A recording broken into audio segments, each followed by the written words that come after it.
Have you ever felt that you couldn't figure something out and you just needed like some type of help? Like I can tell you numerous amounts of times where I needed help and I just didn't know where the help was at. Sometimes the help is closer than you think. So this week we had a real busy week. So this is why you're not getting, if you're watching this on the Life of the Cost YouTube channel, you're not getting me in Jamaica right now because we had a real busy week and it was just busy. We're gonna get back to you guys seeing both of us because we're one, all of that stuff. But a little story.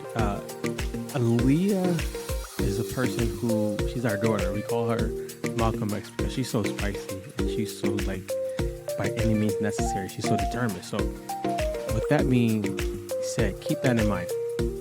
We're cleaning up and usually Aaliyah has toys in her room and our room and the living room and the basement, which is okay.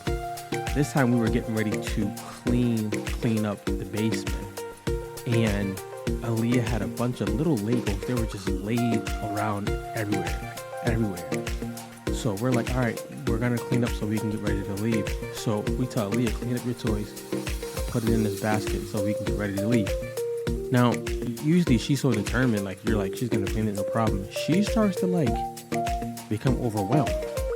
And I'm looking from like a couple feet. I'm like, let's watch this play out because she can handle something like that. And she's getting overwhelmed. She's like, it's too hard, it's too much. So she's putting a few in and noticing that she is not making a lot of progress. There is progress being made, but she's not making a lot of progress. Pause right there. Do you feel at times that the progress isn't like huge or it's like something monumental, that the progress is not progress? It still is, but many times we can feel if I'm not making a big jump or a big step, nothing's happening. So I'm looking at her and I'm telling her, just because it's hard doesn't mean you can't do it. We can do hard things. That's a model that we try to teach her. You can do hard things. So Jamaica's looking at her and we're like, she doesn't get overwhelmed by this. Like it's probably something else, but let's teach her something in this. So after a couple minutes, she's still getting frustrated. She's crying. So Jamaica grabs the broom and does this. She just sweeps, take about 4 seconds. She just sweeps some of the Lego pieces closer together to each other. And all of a sudden you see Aaliyah take a deep sigh. She's like, and I'm like, She starts to pick it up. She's laughing again. She's joyous again. The help that she needed was right near her, but also the help that she needed didn't steal the opportunity for her to actually move forward. We could have picked it up. We could have took the broom and the dustpan and put all the pieces in there, but the goal was to just assist her a little bit and give her some type of help.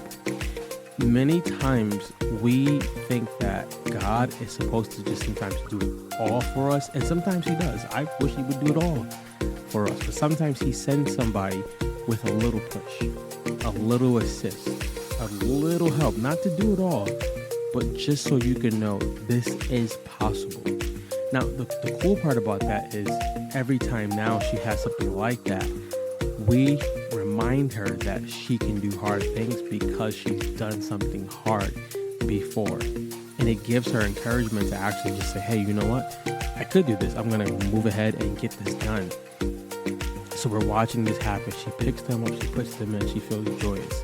Another time, we're talking about Aaliyah today because it'll help you guys out, is we were getting ready to do some reading. And usually reading can intimidate her some days. We broke it up and she got to a word and she was going to try to skip it and get past it. And I was like, hey, I can help you by helping you sound it out, such and such. The moral of the story is not really Aaliyah. The moral of the story is, where are you stuck at? What kind of help do you need? We usually want the help to bail us completely out versus give us just a nudge, just a push so that we can actually make the progress. Because making that progress sets you up for the next time you see a problem, the next time you see an issue.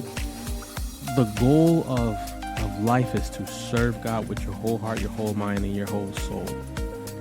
The next goal is outside of being saved and salvation, is to become a disciple and bear fruit.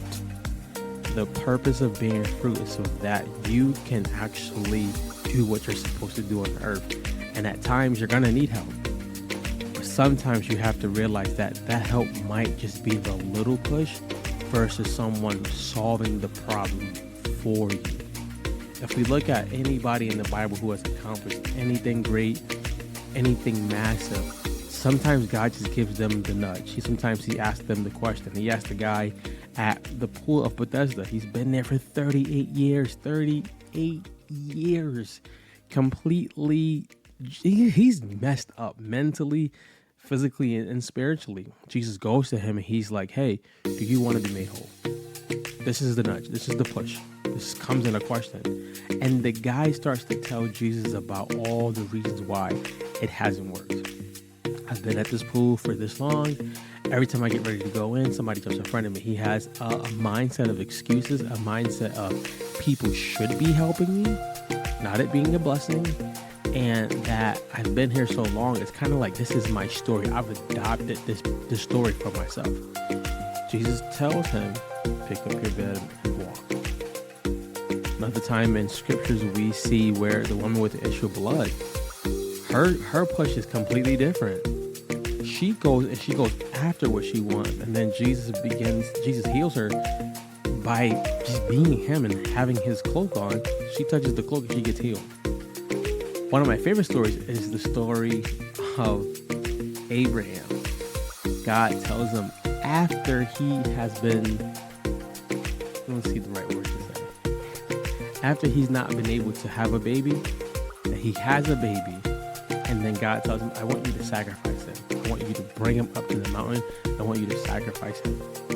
And the push, and this is different because he's pushing him to do something that his heart is probably having conflict with.